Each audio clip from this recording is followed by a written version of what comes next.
If you love love, you're gonna wanna read Wild Reverence. I finished Wild Reverence by Rebecca Ross. She's one of my favorite authors. She wrote Divine Rivals, which is one of my favorite books of all time. I received the ARC. The book is coming out September 2nd, so let's talk about it. If this is your first time here, welcome. And if not, welcome back to my channel. My name is Chrissy, and this is my Cozy Corner. Imagine my shock after logging into NetGalley and seeing that I was approved by one of my favorite authors who wrote one of my favorite books for one of my most anticipated releases of this year, Wild Reverence by Rebecca Ross. Again, she wrote Divine Rivals, which I had to get the special edition of because I loved it so much, one of my favorite books of all time. She also wrote the A River Enchanted series, which I have not read yet, but it's definitely at the top of my TBR right now. Wild Reverence is the prequel to Divine Rivals, but it's not really what I expected it to be. This actually focuses more on a bond between a mortal boy named Vincent and a young goddess named Matilda who doesn't really feel like she belongs, and their meeting is through his nightmares, which get interwoven into reality.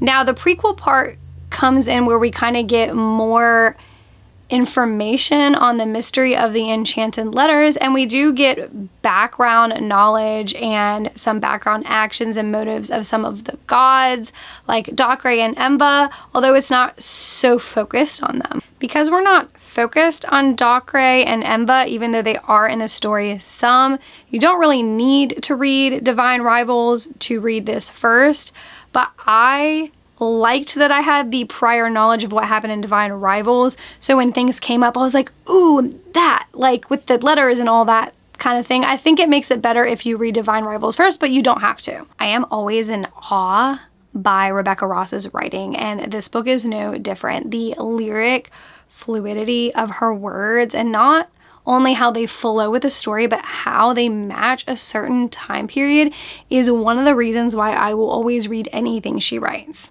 Although a time period is not clearly stated, other than the fact that it is the prequel to Divine Rivals, so we know it is events that take place before Divine Rivals, I think with her vivid, gorgeous descriptions, the reader can kind of infer. She also does use a lot of borrowed myth and historical settings to paint a clear picture.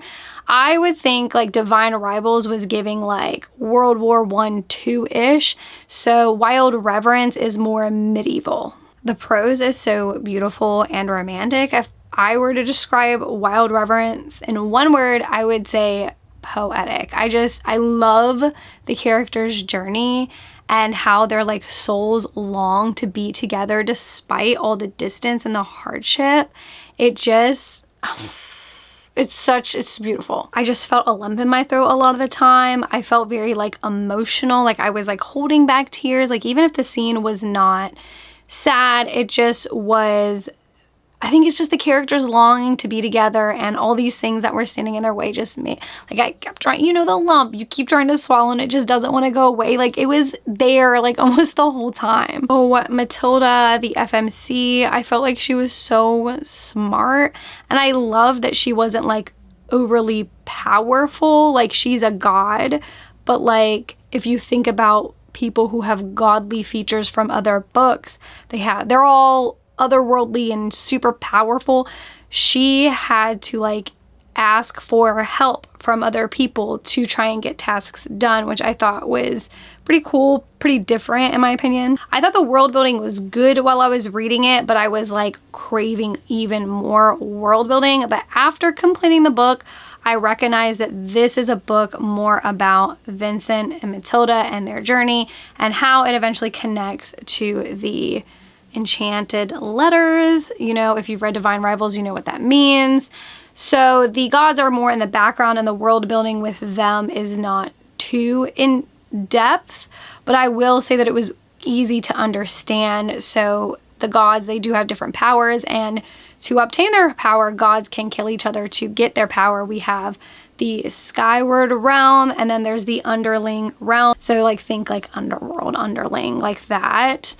But I really, really like this book.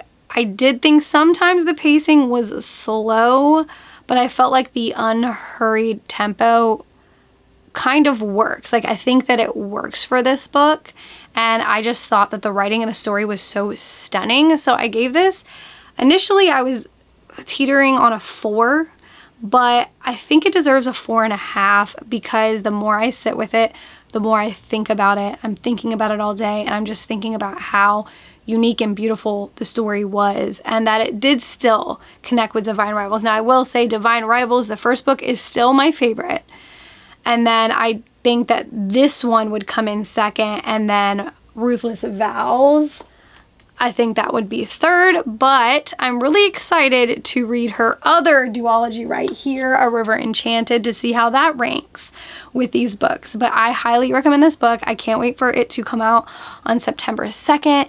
So all the girls who are fans of Divine Rivals or not, maybe just picking up this book for the first time, can enjoy it as well and fangirl about having another Divine Rival book and being attached to the world again. Well, very different still, but you still get like little inklings of it. In my opinion, while Divine Rivals is still my favorite of all the books I've read by Rebecca Ross, I feel like Wild Reverence is definitely her strongest written book. I just felt so transported to this medieval type of feel. They spoke like you would think that they would speak in that time. And then when the gods were in the different realms, they spoke like I would picture God speaking to each other. Like if you were to read like a book on mythology, like how they would speak to each other. So as always, Rebecca Ross outdid herself with her writing, and her storytelling is obviously so stunning, so beautiful. Like, those are words I would describe as Rebecca Ross's writing and storytelling. So if you enjoyed Divine Rivals or you enjoy Rebecca Ross and her writing, this is going to be no different. You're going to like this as well. Like, I don't doubt that. So if you're excited about this release or you've read anything else by her, let me know in the comments down below. I post videos on Sunday. I do hope to see you then so we can talk about more books together because that's what I love to do. Bye, guys.